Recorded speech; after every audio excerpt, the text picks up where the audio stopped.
नमस्कार मित्रों। आज का प्रसंग है डायनासोर, धरती के अनोखे स्वामी। मित्रों, प्रसंग में आगे बढ़ने से पहले आप हमारे चैनल को अवश्य सब्सक्राइब कर लेना, वीडियो को लाइक और अपने मित्रों से शेयर करना, एक छोटा सा कमेंट्स लिखकर हमारा उत्साहवर्धन तो जरूर करना मित्रों। तो आइए चलते हैं प्रसंग की ओर। आज से करोड़ों वर्षों पूर्व धरती पर दैत्याकार सरीसृपों का राज्य था, यह हम जान चुके हैं। लेकिन इन भीमकाय प्राणियों का साम्राज्य और अधिक दिनों तक नहीं चलने वाला था। धीरे धीरे वे सब लुप्त हो गए। आज धरती के चट्टानों के बीच दबे पड़े उनके अवशेष मात्र रह गए हैं, जिनके आधार पर हम युगों पुरानी गाथा दोहरा रहे हैं। आखिर 12 करोड़ वर्षों तक जल, थल और नभ पर एक छत्र राज्य करने वाले ये प्राणी अचानक गायब क्यों हो गए? वैज्ञानिकों के लिए यह एक जटिल गुत्थी है। इस प्रश्न पर कई तरह से विचार किया गया है और डायनासोरों की विलुप्ति के कई सिद्धांत प्रस्तुत किए गए हैं। फिर भी हम किसी निश्चित निष्कर्ष पर नहीं पहुंच सके हैं। बहुत से वैज्ञानिकों का विचार है कि डायनासोरों के लुप्त होने में जलवायु का सबसे बड़ा हाथ था। मीसोजोइक युग के अंत में पृथ्वी के अधिकांश भूभागों में एकाएक बड़ा परिवर्तन आया। अलास्का जैसे देश, जहां खजूर के वृक्ष उगा करते थे, बर्फ से ढक गए। डायनासोर ठंडे रक्त वाले जंतु थे, जिनके शरीर का ताप वातावरण के ताप के अनुकूल बदलता रहता था। अतः अधिक ठंड न सहन कर सकने के कारण वे नष्ट हो गए। ऐसी परिस्थिति में ये दैत्याकार जीव अपने को छिपाने की जगह न पा सके। अतः छोटे सरीसृप ही बचे रहे, जो अपने को छिपाने में समर्थ थे। दरअसल डायनासोर सिर छिपाने की जगह खोज भी भला कैसे सकते थे, क्योंकि ये महामूर्ख जंतु थे। उनका मस्तिष्क उनके शरीर की तुलना में बहुत छोटा और कमजोर था। डायनासोर का शरीर उनके मस्तिष्क से लगभग 25,000 गुना भारी था। कुछ वैज्ञानिकों का यह भी विचार है कि उस समय जिन स्तनपायी जीवों का आविर्भाव हुआ, वे इनके अंडों को खाने लगे। फलतः डायनासोर लुप्त हो गए। इन महाजीवों के सामूहिक विनाश की पहेली हल करने वाले विज्ञानी खाद्य का अभाव, जलवायु में एकाएक परिवर्तन, शक्तिशाली और हिंस्र जीवों का उद्भव तथा ज्वालामुखीय विस्फोटों आदि को कारण मानते हैं।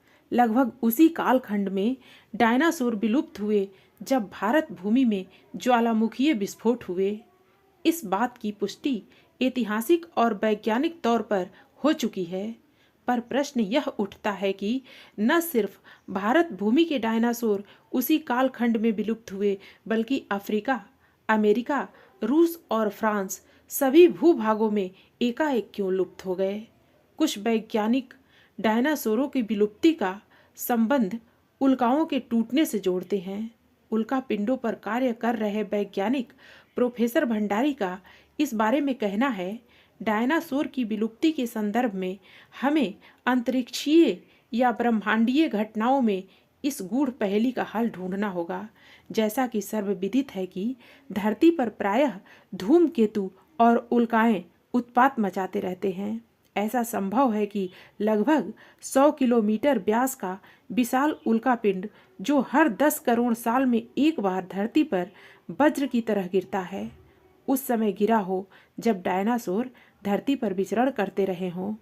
उल्कापात के प्रभावों में वातावरण में क्रांतिकारी परिवर्तन, अचानक जलवायु परिवर्तन, सूर्य के प्रकाश का उल्कापात द्वारा उत्पन्न धूल के बादलों से रोका जाना, पृथ्वी के ताप में असाधारण वृद्धि आदि सम्मिलित है।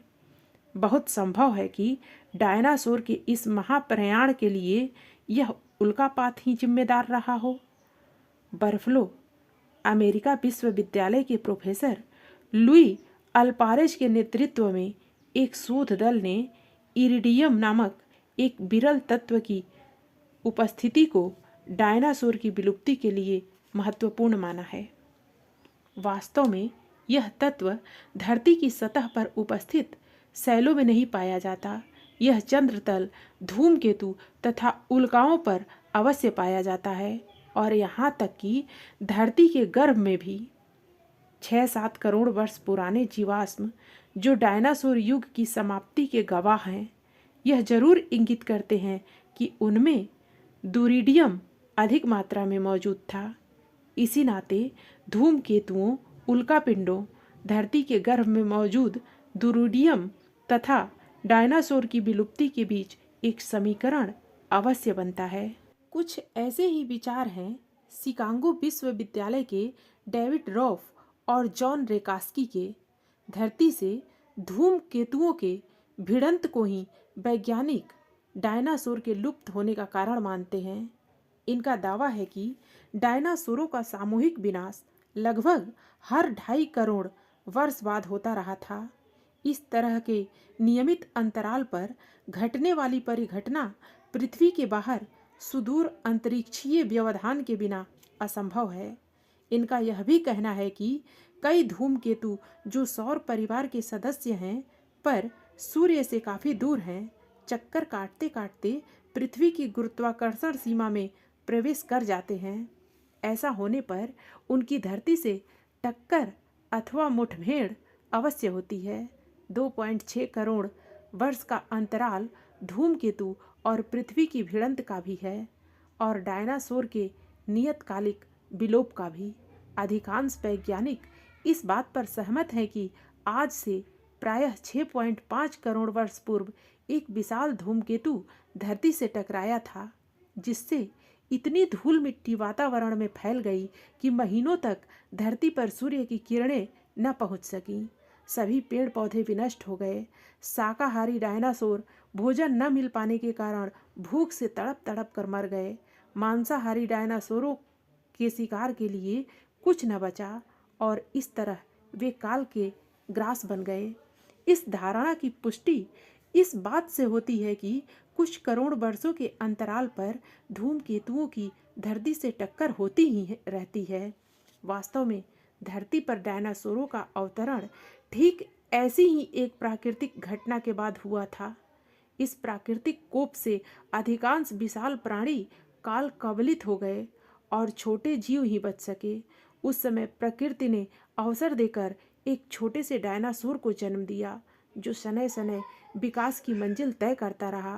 प्रकृति उसके ऊपर मेहरबान थी, जिसका परिणाम यह हुआ कि डायनासोर की वंशवेली इतनी फली फूली कि डायनासोर जल थल नभ तीनों के स्वामी बन बैठे, स्वच्छंद विचरण करने लगे।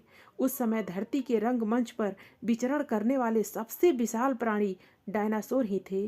करोड़ों वर्षों तक इन्होंने एक छत्र राज्य किया और एक अवसर फिर ऐसा आया कि एक धूमकेतु चक्कर काटते काटते धरती से आ टकराया। इस प्राकृतिक दुर्घटना से धरती में इतनी उथल पुथल मची, ऐसा भीषण परिवर्तन आया कि वह इन भीमकाय प्राणियों के जीने के लिए सर्वथा अनुपयुक्त हो गया, जिसकी परिणति यह हुई कि धरती के ये अनोखे स्वामी सदा सदा के लिए विलुप्त हो गए। आज भी डायनासोरों का रोमांचक संसार हमें विस्मित और विमुग्ध कर देता है। डायनासोरों के धरती से गायब होने की गुत्थी अभी तक पूरी तरह से सुलझी नहीं है। कदाचित डायनासोर विशेषज्ञ डॉक्टर कोलवर्ट ठीक ही कहते हैं। अपनी पुस्तक द एज ऑफ रेप्टाइल्स यानी सरीसृपों का युग में वह लिखते हैं, एक ही समय में विश्व के सभी भागों में पाए जाने वाले सभी प्रकार के बड़े और छोटे डायनासोर विलुप्त हो गए। यह एक जटिल और पृथ्वी के इतिहास में बड़ी गंभीर दुर्घटना थी। अब तक इस दुर्घटना के सही कारणों का पता नहीं चल सका है। फिर भी इनके विलुप्त होने का कारण वातावरण परिवर्तन ही है। जो जीवधारी अपने को वातावरण के अनुकूल बनाने में समर्थ नहीं होते, वे जीवित नहीं रह सकते। केवल वे ही जीवधारी रह सकते हैं जो पर्यावरण की प्रतिकूल परिस्थितियों का मुकाबला आसानी से कर सकते हैं। शेष जीवधारी विनष्ट हो जाते हैं। उस युग के बाद तमाम प्राणी अस्तित्व में आए जिनका शरीर वातावरण के अनुकूल था। मानव उसमें सबसे अधिक योग्य और विकसित प्राणी है। इसके पीछे कारण है मानवीय मस्तिष्क का बड़ा एवं सुविकसित होना। डायनासोर के लुप्त होने का एक और कारण था कि वह महामूर्ख जंतु था, तभी तो बदलती दुनिया की परिस्थितियों के अनुरूप अपने को ढाल न सका और काल कवलित हो गया। मित्रों, फिर मिलते हैं अगली प्रस्तुति के साथ। धन्यवाद।